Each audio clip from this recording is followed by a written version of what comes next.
দেখো আজকে আমাদের বাড়িতে কে এসেছে। হাই বল, হাই বল। দিদি হাই। দেখেছো? আর অংশ কোথায়? অংশ, অংশ হাই বলো। দেখেছো আজকে আমাদের বাড়িতে কে এসেছে? মা এসেছে, দিদি এসেছে সন্ধ্যাবেলা। তো চাটা খাওয়া শেষ হয়েছে। মা আসার সময় খোলা পিঠা নিয়ে এসেছে, গরম গরম, যেটা আমি খুবই পছন্দ করি। গরম গরম খোলা পিঠা আর গরম গরম চা, সেটা সবাইকে আমি চা দিয়েছি। আর মা পিঠে এনেছে। তো আমাদের বাড়ির সবার এখন চা খাওয়া কমপ্লিট হয়েছে। একটু পরে আমাদের বাড়িতে একটা পুজো আছে, মানে যেটা হলো কল্কি নারায়ণ পুজো। তো সেটা এখন একটু পরে স্টার্ট হবে। আর আমরা এখন চাটা খেয়েছি। আর তারপর দেখতে থাকো আমার ব্লগটা, আজকে কি কি আমরা আনন্দ করি সেটাই তোমাদের সঙ্গে আজকে শেয়ার করব। তো আমি তো এখন অবধি তোমাদের সঙ্গে আমার ইন্ট্রোটাই দিইনি, তো চলো ইন্ট্রোটা দিয়ে দিই। আমি রুমা, আমার চ্যানেল রেডিও চ্যানেলে তোমাদের সবাইকে অনেক বেশি ওয়েলকাম। তো দেখতে থাকো আজকে ব্লগটা। আমি যতটুকু পারি সন্ধ্যা থেকে স্টার্ট করেছি, আমি জানি না কতটুকু শেয়ার করতে পারবো। তো দেখতে থাকো, টাটা এখনের মতো। তো এই দেখো আজকে আমাদের বাড়িতে হচ্ছে কল্কি নারায়ণের পূজা।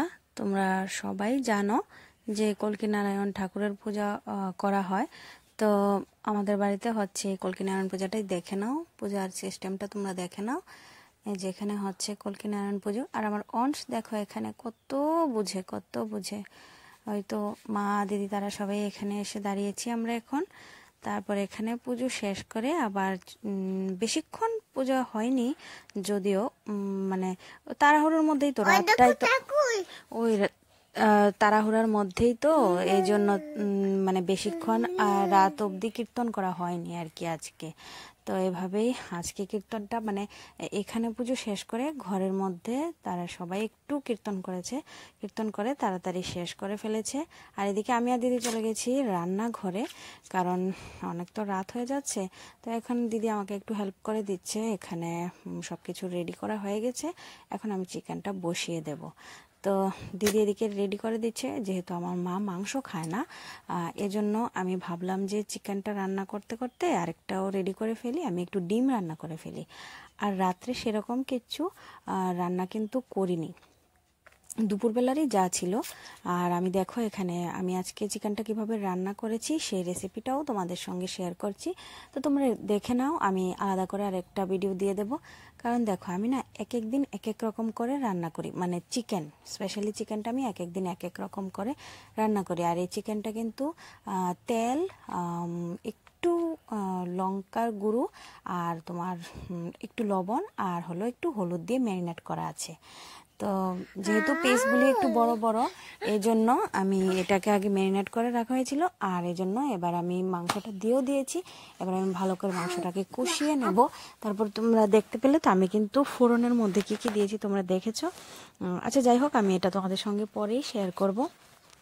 আমি এবার রেডি করে ফেলবো তোমার ডিম রান্না করব, যে সেই ডিমের এখানে দেখো আমি চিকেনের মশলাপাতি সব পেস্ট করে রেখেছিলাম, এখন দিয়ে দিলাম। আর একটু পরে দাদা ভাইও আসবে, আসার কথা এখনও আমি যদিও শিওর না, কারণ দাদা ভাই এখনও গাড়িতেই আছে, অফিস থেকে মাত্র বের হয়েছে। তো দেখা যাক আসে কিনা, আশা করছি আসবে। এই যে দাদাভাই বলতে বলতে চলেও এসেছে, আসলে আমি ভিডিওটা মাঝখান দিয়ে করিনি, ঠিক আছে। তো এখানে দাদাভাই চলে এসেছে। তারপর দাদাভাই কিন্তু আবার চাটা কিছুই খাবে না। তো যেহেতু দাদাভাই এরকম চা তারপর টিফিন কিছুই এরকম কিছু পছন্দ করে না, তো এই জন্য আমি তাড়াতাড়ি ভাত তরকারি রান্না করছি। কারণ 10টা 10:30 11টার মধ্যে খাওয়াটা কমপ্লিট না হলে পরদিন সকাল আবার ভোরবেলা উঠে চলে যাবে। আর যেহেতু সেদিন ছিল বুধবার, পরদিন বৃহস্পতিবারে তো আমার মা নিরামিষ খায়, তোমরা সবাই জানো। এই যে দেখো আমার এখানে ডিম রান্নাও হয়ে গেছে, গল্প করতে করতে। তো এখানে চিকেন রান্না হয়েছে। আমার রান্নাগুলি দেখতে কেমন লাগছে সেটা বলবে, তোমাদেরকে তো আমি আর খাইয়ে দিতে পারছি না। আর এই যে দেখো এখানে দিদি অংশকে খাইয়ে দিচ্ছিল, যেহেতু আমি ওইদিকে রান্নাঘরে বিজি ছিলাম, এই জন্য দিদি অংশকে খাইয়ে দিচ্ছিল।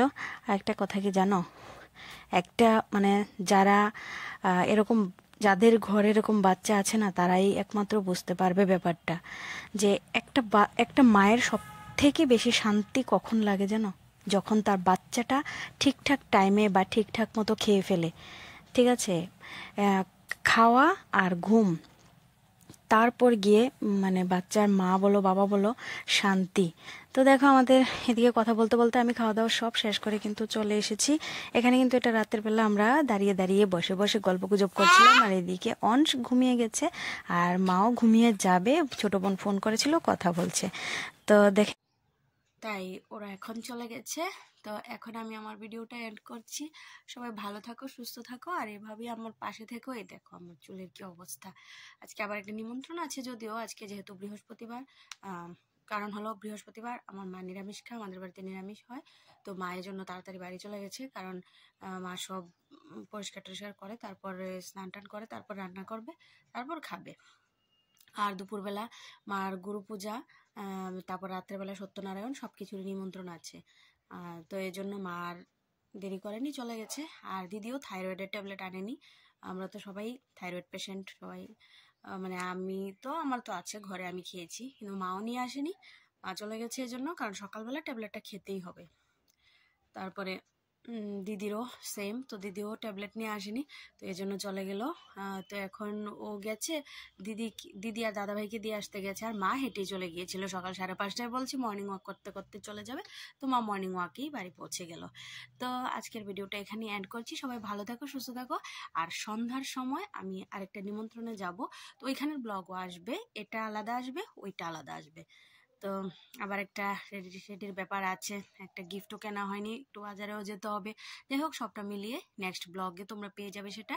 তো দেখতে থাকো, সবাই ভালো থাকো, সুস্থ থাকো, সবার যেন দিনগুলি ভালো যায়। আর আজকে একদম সকাল সকাল আজকে কিন্তু ব্লগটা আমি এন্ড করছি, কালকের ব্লগটা আমি আজকে সকাল সকাল এন্ড করছি আর কি। আর সন্ধ্যার সময় একটা নিমন্ত্রণে যেহেতু যাব, ওই সময় আরেকটা ব্লগ হবে, তো ওইটাও তোমরা পেয়ে যাবে খুব তাড়াতাড়ি। হ্যাঁ, আমি জানি আমার ব্লগগুলি একটু দেরি করে করে আসে, কিন্তু কি বলবো, আমি ঠিক টাইমে না আমি ব্লগগুলি ভয়েস ওভার দিয়ে বা গুছিয়ে আমি এডিট করে দিতে পারছি না। আমি কিছু করার নেই, সবাই তো জানো বাচ্চা আছে, তো এজন্য একটু প্রবলেম হয়ে যাচ্ছে। তো টাটা, সবাই ভালো থাকো, সুস্থ থাকো, বাই।